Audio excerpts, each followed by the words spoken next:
From the CISO series, it's Cybersecurity Headlines. These are the cybersecurity headlines for Wednesday, April 22nd, 2026. I'm Rich Straffolino. CISA lacks Mythos access. Sources tell Axios that the Cybersecurity and Infrastructure Security Agency doesn't have access to Anthropic's much vaunted Mythos preview model. Anthropic briefed both CISA and the U.S. Commerce Department on Mythos prior to public testing, and we previously covered a Politico report that the Commerce Department's Center for AI Standards and Innovation and the NSA have testing access. This comes as CISA continues to fight for staff and funding. Staffing is down by about a third, 1,000 people, since January 2025, including virtually all top officials, and a proposed budget would slash funding by 17% next year. Lovable denies data leak. The security researcher known as Weezer Osint on X disclosed that by making an account on the vibe coding platform Lovable, they were able to access other users' source code, database credentials, chat history, and customer data for other free accounts through the service's API. A flaw disclosed to HackerOne was declared a duplicate and left open for over a month. In response, Lovable said part of this stems from its initially unclear documentation, where projects that were public intentionally exposed this information by design. In May 2025, Lovable disabled public settings for enterprise customers and allowed free users to make projects private, switching to private by default in December 2025. However, it found that in February, a retroactive patch to its API accidentally re-enabled access to chats on public projects. Lovable fixed the issue on April 20th. YouTube opens up deepfake detection tool. The video hosting giant has been working on this tool for the last 3 years and testing it since 2024 with selected politicians and public officials. Now, YouTube is expanding access to anyone at high risk of having their likeness used maliciously. Similar to its Content ID system, users need to opt in to YouTube's deepfake detection, uploading a likeness. The system will then automatically flag deepfakes. Only those that show realistic and consequential disparagement and content replacement will be removed. YouTube's guidelines on parody and satire would still apply. Unlike YouTube's Content ID system, deepfake detection does not give users the option to split revenue with creators uploading their likeness. Google patches anti-gravity IDE. Researchers at Pillar Security discovered a vulnerability in Google's agentic IDE anti-gravity to execute arbitrary binaries. The researchers found that anti-gravity does not sufficiently sanitize inputs on its native file searching tool, which runs before any of the tool's strict mode constraints. Combined with its file creation abilities, this allowed for a full prompt injection attack chain. While the easiest attack path would require compromising a user's account, an indirect prompt injection could be possible by pulling in maliciously crafted files from an untrusted source. The researchers disclosed the flaw in January, and Google patched it in late February. And now a huge thanks to our sponsor for today, ThreatLocker. ThreatLocker is extending Zero Trust beyond endpoint control.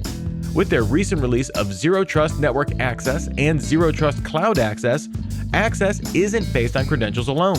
It requires the right user, the right device, and the right conditions.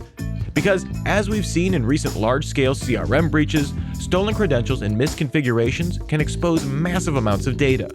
With ThreatLocker, nothing is exposed, and access is limited to exactly what's needed. Learn more and start your free trial today at threatlocker.com/CISO.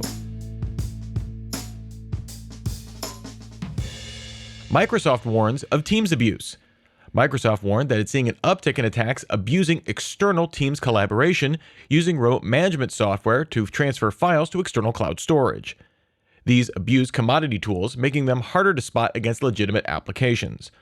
A report outlined a typical 9-stage attack chain, starting with an attacker contacting an employee with an external Teams chat posing as IT, trying to get the employee to do a remote support session.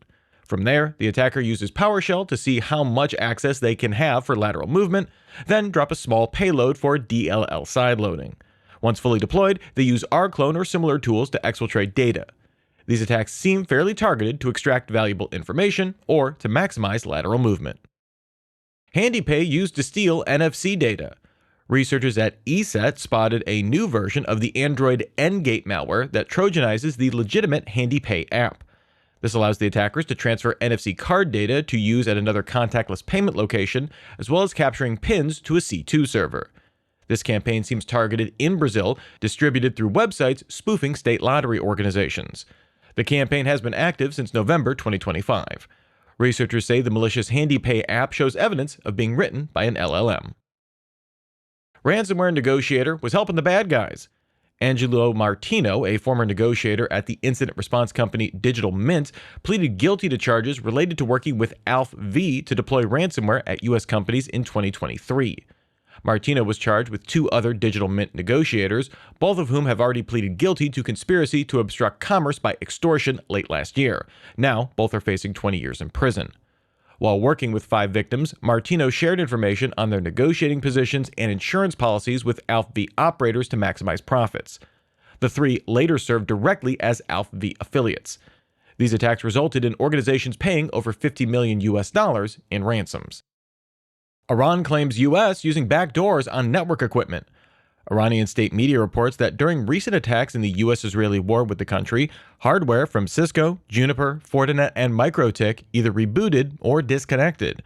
The report proposes that the U.S. installed hidden backdoors in firmware or bootloaders on the devices. Because of Iran's ongoing internet blackout, this would have had to have been activated by either a satellite signal based on a specific time or through a botnet. As the Register points out, with the ongoing outage, there is no way to actually verify any equipment went down, let alone what was the cause. We've seen the U.S. use cyber operations extensively in other armed conflicts, but apply all the necessary grains of salt to this state media report. Have any plans for this Friday? Why not join us for the Department of No? Yes, we've moved the show to a new date, Fridays at 4 p.m. Eastern, 1 p.m. Pacific. The format stays the same, though. 2 experts each week help you figure out how the cybersecurity news of the week impacts your security program. Be sure you subscribe to the CISO Series YouTube channel to catch every episode and get involved in our chat. See you there. And if you have some thoughts about the news from today or about the show in general, be sure to reach out to us, feedback@cisoseries.com. We would love to hear from you. Reporting for the CISO Series, I'm Rich Straffolino, reminding you to have a super sparkly day. Cybersecurity headlines are available every weekday. Head to CISOseries.com for the full stories behind the headlines.